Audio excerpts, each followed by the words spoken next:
فإن طلقها فلا تحل له من بعد حتى تنكح زوجا غيره فإن طلقها فلا جناح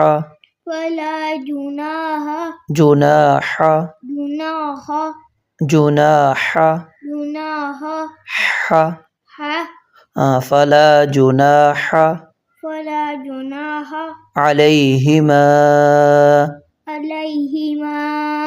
أن يتراجعا إن ظنا أن يقيما حدود الله وتلك حدود الله يبينها لقوم يعلمون وإذا طلقتم النساء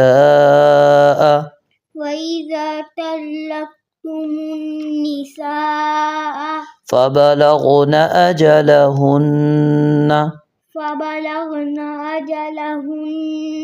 فأمسكوهن بمعروف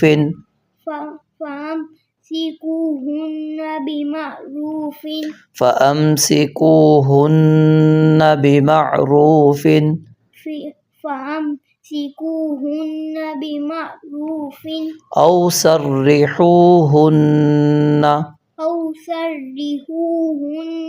بمعروف ولا تمسكوهن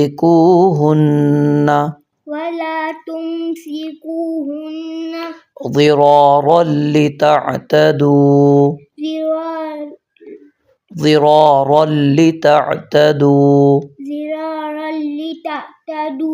ومن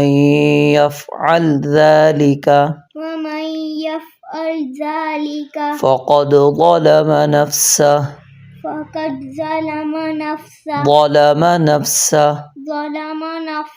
ولا تتخذوا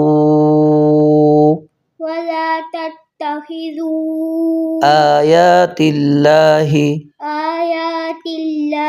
هزوا واذكروا نعمة الله عليكم وما أنزل عليكم من الكتاب والحكمة يعظكم به واتقوا الله واعلموا أن الله بكل شيء عليم